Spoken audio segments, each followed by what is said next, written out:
L'être humain quitte ce monde, mais les choses qu'il laisse derrière lui révèlent la véritable valeur et les intentions de ceux qui restent. Pour Norine, son grand-père, Malik Nawab Din, n'était pas seulement un aîné, mais son unique bouclier dans cette maison. Tant qu'il était en vie, la haine de sa belle-mère atteignait Norine, mais ne parvenait pas à la briser. Mais aujourd'hui, au troisième jour seulement des funérailles du grand-père, l'atmosphère du manoir, Avélie, semblait moins endeuillée et plus commerciale. Dans le grand hall du manoir, des draps blancs étaient étalés, mais dans les yeux de ceux qui y étaient assis, il n'y avait pas de larmes, mais une fin de patrimoine. Norine était assise silencieusement dans un coin, la tête baissée. Pour elle, ce chagrin n'était pas pour la propriété, mais pour le toit qui venait de lui être retiré. Son père, qui était sous l'influence de sa seconde épouse, Shagufta, attendait l'avocat avec inquiétude. Lorsque l'avocat, maître Safdar, ouvrit son sac, un étrange silence s'empara de la pièce. C'était le moment où les liens du sang allaient être pesés sur des morceaux de papier. Maître Safdar s'éclaircit la voix et commença à lire le testament. Moi, Malik Nawabdin, en pleine possession de mes moyens, je lègue par la présente toutes mes terres agricoles, les parts de l'usine et le terrain de la ville à mon fils et à son épouse Shagufta. Le vizir victorieux s'étala sur regarda Norine avec arrogance, comme pour dire « Tu n'as plus ta place ici désormais ». Norine ne montra aucune réaction. Elle n'avait aucune plainte envers son grand-père. Peut-être avait-il une contrainte. Mais l'avocat ne s'arrêta pas là. Et l'avocat ajusta ses lunettes et sortit un autre papier. Ce vieux débarras situé à l'arrière du manoir, qui est resté fermé pendant des années, ainsi que tout le matériel qu'il contient, je le lègue à ma petite fille Norine. Puis le rire bruyant de Shagufta Begum retentit. Le débarras? Ce dépôt de ferraille? Dit-elle en riant. Waouh! Quelle justice a rendu le vieux! Celle qui a rêvé toute sa vie de vivre comme une princesse a finalement reçu des ordures. Le père de Norine détourna le regard. Il avait honte de l'humiliation de sa fille, mais n'avait pas le courage de parler devant sa femme. Norine leva doucement la tête. Il y avait des larmes dans ses yeux, mais elle ne les laissa pas couler. Elle regarda l'avocat et dit d'une voix douce mais ferme. « J'accepte. Quoi que grand-père ait choisi pour moi, il doit y avoir une sagesse là-dedans. Pour moi, même la terre qu'il m'a donnée est de l'or. Ici réside une vérité humaine, human value. Quand une personne possède la patience et la gratitude, elle ne devient pas petite face à l'humiliation des autres. » Cette parole de Norine arrêta le rire de Shagufta Begum, mais augmenta sa colère. « La voilà, la grande sage, » dit Shagufta avec mépris. « C'est bien, prends tes affaires aujourd'hui même et fiche le camp dans ce débarras. J'ai de toute façon besoin de cette chambre libre pour les invités. » Ce soir-là, Norine fut expulsée, dans sa propre maison, de la chambre où elle avait passé son enfance. Elle prit ses quelques affaires et se dirigea vers l'arrière du manoir. Cette partie était vraiment déserte. Le plâtre des murs s'était décollé et des toiles d'araignée s'étendaient partout.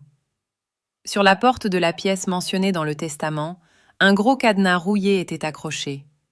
En partant, l'avocat avait donné une vieille clé à Norine et lui avait dit une chose étrange. « Ma fille, le nawab disait que la richesse égare l'homme, mais le secret qui est dans cette pièce montre le chemin. Garde simplement tes intentions pures. » Norine ouvrit le cadenas avec des mains tremblantes. La porte s'ouvrit avec un bruit lourd. À l'intérieur, c'était l'obscurité totale et une odeur de terre vieille de plusieurs années. Norine alluma la torche de son mobile. La pièce était vraiment remplie de bric-à-brac, des chaises cassées, de vieux coffres, des livres poussiéreux et de vieux ustensiles étranges. En apparence, tout cela n'était que de la ferraille sans aucune valeur. Norine nettoya une chaise cassée et s'assit dessus. Le sentiment de solitude l'envahit violemment. Était-ce là son destin, la ferraille et l'obscurité? Elle essuya ses larmes et se leva. L'être humain ne voit les chemins s'ouvrir que lorsqu'il se lève pour s'aider lui-même. Elle décida qu'elle ne perdrait pas de temps à pleurer. Elle rendrait cette pièce habitable. Elle commença le nettoyage. Après des heures d'effort, la poussière fut enlevée et les murs de la pièce commencèrent à apparaître. Dans le coin le plus reculé de la pièce, derrière un grand et lourd tapis ancien, elle sentit une paroi en bois. Elle mit toute sa force pour déplacer ce lourd tapis. Derrière, il n'y avait pas de mur, mais une porte. Cette porte n'était pas comme les portes ordinaires. Elle était faite d'un bois extrêmement précieux et ancien, orné de gravures impossibles à réaliser à l'époque actuelle. Il n'y avait pas de poignée sur la porte, seulement une marque de la taille d'une paume faite au centre. Norine regarda cette porte avec étonnement. Que faisait cette porte dans ce débarras? Et où s'ouvrait-elle? Selon le plan du manoir, derrière ce mur, il devait y avoir une ruelle ou un égout fermé. Dans un mélange de curiosité et de peur, elle posa sa main sur cette marque. Dès que sa paume toucha le bois, une légère vibration se fit sentir dans toute la pièce. Ce n'était pas un bruissement, mais on aurait dit que quelque chose de lourd s'était éveillé dans l'atmosphère de la pièce. Une douce lumière dorée commença à émaner des bords de la porte. Norine recula, effrayée. « Qui est là ?» demanda-t-elle avec crainte. Aucune réponse ne vint, mais la porte s'ouvrit d'elle-même, sans aucun bruit, vers l'intérieur. La scène que vit Norine lui coupa le souffle. En face, il n'y avait ni ruelle ni mur. De l'autre côté de la porte, on voyait un vaste et large couloir qui ressemblait au manoir lui-même, mais totalement neuf et illuminé. Des torches y brûlaient, et on aurait dit qu'elle jetait un coup d'œil dans un autre monde, ou une époque révolue. Alors qu'elle essayait encore de comprendre ce qui se passait, une ombre apparut sur le seuil de la porte. Ce n'était pas un humain, mais sa silhouette était humaine.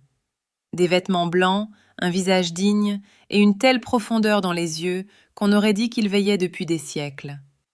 Il semblait avoir l'âge du grand-père de Norine, mais il n'y avait pas de rides sur son visage. Cette entité regarda Norine. Il n'y avait ni colère ni peur dans son regard, mais une profonde reconnaissance. Alors finalement, Nawabdin a tenu sa promesse. La voix de l'entité était comme si elle venait d'un puits profond, lourde et résonnante. J'attendais l'ouverture de cette porte depuis 50 ans, ô sang de Nawabdin. Sais-tu que tu n'as pas hérité de ferraille, mais d'une responsabilité? Orine s'assécha. Elle voulait fuir, mais ses pieds pesaient des tonnes. Sa belle-mère disait-elle vrai en affirmant que cet endroit était maudit? Ou bien grand-père l'avait-il mise dans une épreuve dont elle n'était pas digne? Qui êtes-vous? Demanda Norine avec grand-peine. L'entité sourit légèrement. Je suis le gardien de cette porte, et maintenant, ton serviteur. Mais souviens-toi, ma fille, cette porte ne change pas seulement le lieu, elle ouvre les blessures du temps que le monde a oublié. Es-tu prête à porter le fardeau de la vérité? Norine regardait cette porte et cette personne étrange dans un état de stupeur et de choc. Dans le monde extérieur, elle était une fille sans défense, orpheline et pauvre, jetée dans un coin de la maison. Mais ici, devant cette porte, elle sentit que son histoire n'était pas encore finie, mais qu'elle ne faisait que commencer. Norine restait figée sur le seuil. Le vieil homme, qu'elle pouvait appeler Baba Zaman, s'écarta et lui fit signe de la main d'entrer. Norine entra craintivement dans cet autre monde. L'air y avait une fraîcheur et une paix étranges, comme la cour d'une vieille mosquée. « Quel est cet endroit ?» demanda Norine. Le vieil homme répondit avec douceur. « C'est le capital des bonnes actions de ton grand-père, Nawabdin. Il n'a usurpé le droit de personne au cours de sa vie, c'est pourquoi Allah a ouvert pour lui cette porte de la vérité. Il venait ici pour prendre ses décisions. Maintenant, ce pouvoir est le tien. » Le vieil homme l'emmena près d'un grand bassin d'eau. L'eau était parfaitement immobile, comme un miroir. « Regarde !» ordonna le vieil homme. Il y eut un mouvement dans l'eau et une scène apparut. Le cœur de Norine manqua un battement. C'était la scène de ce même manoir, mais vieille de 20 ans. Elle vit sa mère, qui était vivante à l'époque, allongée malade dans son lit, et Shagoufta, la belle-mère, qui était alors venue à la maison comme une parente éloignée et pauvre, en train de faire boire un médicament à sa mère. Mais la scène zooma et la vérité éclata. Shagoufta changeait le flacon de médicament. Ce n'était pas du poison, mais un médicament qui tue l'être humain petit à petit. Norine vit Shagoufta chuchoter à l'oreille de son père. « Madame ne pourra plus survivre maintenant. Concentrez-vous sur vos affaires. Je m'occuperai de la maison. » Les larmes de Norine se mirent à couler. On lui avait toujours dit que sa mère était morte de maladie, mais aujourd'hui, elle découvrait qu'elle avait été tuée. Imaginez, si vous découvriez que la personne qui vous a élevé est le meurtrier de votre mère, que feriez-vous? Norine avait maintenant deux voies, la vengeance ou la justice. Le vieil homme passa sa main sur l'eau et la scène changea. Maintenant, grand-père apparut. Il écrivait son testament. Il mit les papiers originaux de la propriété dans un vieux coffre en laiton et fit murer ce coffre dans le mur de ce même débarras où Norine se tenait maintenant. Le vieil homme regarda Norine et dit « Ton grand-père avait découvert le complot de Shagufta dans ses derniers moments. Il savait que s'il présentait les papiers, Shagufta les brûlerait. C'est pourquoi il t'a donné le débarras, car le vrai trésor n'est pas à la banque, mais derrière ce mur brisé. » Norine revint dans son monde, le débarras. La porte se referma et redevint ce même mur en bois. Mais maintenant, Norine n'était plus la fille effrayée. Il y avait maintenant dans ses yeux cette certitude qui vient après avoir connu la vérité. Valeur humaine. C'est la vérité qui donne le plus de force à l'homme. Tant que Norine ne connaissait pas sa réalité, elle était faible. Maintenant, elle savait qu'elle n'était pas une mendiante, mais la maîtresse de cette maison. Le lendemain matin, l'attitude de Norine avait changé. Lorsqu'elle arriva à la table du petit déjeuner, il y avait sur son visage un sourire calme au lieu de la peur. Shagufta Begum fut surprise de la voir. « Tu devrais être en train de pleurer, pourquoi souris-tu » Norine but une gorgée de thé avec sérénité et dit « Rien, maman. Cette nuit, j'ai réalisé que parfois, on trouve aussi des diamants dans les débarras. » Le front de Shagufta se plissa. Elle vit dans les yeux de Norine un éclat qu'il n'y avait jamais eu auparavant. La graine du doute avait été semée dans le cœur de Shagufta. Toute la journée, Shagufta resta agitée. Elle passait encore et encore près de ce débarras. Elle entendait parfois des bruits de chute venant de l'intérieur, bien que Norine travaillât dehors dans la cour. L'avidité rend l'homme aveugle. Shagufta pensa que Nawabdin avait sûrement caché de l'or, que cette fille avait maintenant trouvé. Hook. Le voleur a toujours peur d'être découvert. Shagufta avait l'avidité de la richesse, et c'est cette avidité qui l'attirait maintenant vers le piège que le destin avait tendu pour elle. La nuit tomba, et Norine laissa volontairement la porte de sa chambre, le débarras, ouverte pour aller faire ses ablutions au robinet extérieur. Shagufta était à l'affût de l'occasion. Elle marcha à pas de loup et entra dans le débarras. Il faisait noir dans la pièce, mais dans le coin, le vieux tapis était déplacé et l'étrange porte en bois était visible. Les yeux de Shagufta s'écarquillèrent. « Cette porte n'a jamais été ici, » murmura-t-elle. Elle pensa que le trésor était sûrement à l'intérieur. Elle s'avança et poussa la porte. La porte s'ouvrit, mais cette fois, aucune lumière dorée ne sortit de l'intérieur. Mais le bruit d'une tempête rouge se fit entendre. Norine se tenait derrière et regardait tout. Elle n'essaya pas d'arrêter Shagufta. Le vieil homme avait dit « Cette porte reconnaît les intentions ». Demron. Dès que Shagufta mit le pied à l'intérieur, elle eut l'impression d'être coincée dans un marécage. Elle ne vit pas de diamants ni de bijoux là-bas, mais ses péchés passés commencèrent à apparaître. Elle commença à entendre ses propres voix lorsqu'elle maudissait la mère de Norine. Elle commença à voir le visage en pleurs de Norine enfant partout. Elle voulait crier, mais sa voix resta coincée dans sa gorge. Valeur humaine. Pour la rétribution des actes, nul besoin de juge ou de tribunal. Lorsque la propre conscience de l'homme s'éveille, ou est éveillée, c'est la plus grande des punitions. En entendant les cris de Shagufta, le père de Norine, Malik Sahib, arriva en courant. Il vit que Shagufta était tombée sur le sol du débarras et agitait les mains et les pieds en l'air, comme si quelqu'un la traînait, bien qu'il n'y eût personne là-bas. Norine se tenait appuyée contre le mur. Elle regarda son père, puis montra du doigt le mur, où le grand-père avait fait murer le coffre. « Papa, cassez ce mur !» Il y avait un ordre dans la voix de Norine, pas une plainte. Malik Sahib paniqua. « Ma fille, que se passe-t-il? Qu'est-il arrivé à Shagufta ?» « Ces actes l'effraient, » dit Norine d'un ton neutre. « Cassez simplement ce mur si vous voulez connaître la vérité. » Le ton de Norine était tel que Malik Sahib ne put refuser. Il souleva un lourd marteau qui traînait là et frappa le mur. Les vieilles briques commencèrent à tomber. Après quelques coups seulement, un vide apparut. À l'intérieur se trouvait le même coffre en laiton. Malik Saïb sortit le coffre avec des mains tremblantes. Il contenait le journal de Nawabdin et les papiers originaux.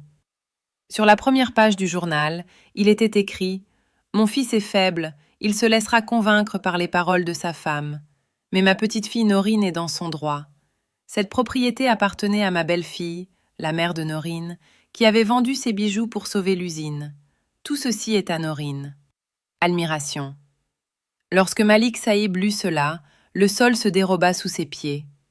La femme, Shagufta, qu'il considérait comme une déesse, était en réalité une voleuse. Et la fille qu'il avait repoussée était la véritable héritière. Maintenant ses esprits, mais son état était devenu comme celui d'une folle. Elle regardait ses mains encore et criait « Mes mains sont sales, lavez-les !» Cette porte qui était une miséricorde pour Norine était devenue un miroir d'avertissement pour Shagufta. Ook. L'oppression a une durée de vie tant que l'opprimé reste silencieux. Le jour où l'opprimé parle et que le destin le soutient, même les plus grands pharaons deviennent poussière. Dans les jours qui suivirent, le visage du manoir changea. Shagufta fut envoyée à l'asile de fous en raison de la perte de son équilibre mental, où elle passait toute la journée à demander pardon au mur. Malik Saïb fut écrasé sous le poids de la honte. Il demanda pardon à Norine. Norine lui pardonna, mais la relation n'était plus celle d'un père et d'une fille.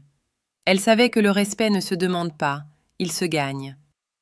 Quelque temps plus tard, Norine retourna dans ce débarras. Il n'y avait plus de porte, seulement un mur simple. Baba Zaman était parti, leur but était accompli. Norine sourit. Elle n'avait plus besoin d'aucun soutien. Elle fit démolir ce débarras et y fit construire un orphelinat, afin que le toit dont elle avait tant désiré la protection puisse devenir un abri pour d'autres sans-abri. Leçon de l'histoire. Allah nous met parfois dans le débarras, parce que c'est de là que doit s'ouvrir la porte la plus précieuse de notre vie. Soyez patients, gardez vos intentions pures, et la roue du temps tournera inévitablement en votre faveur.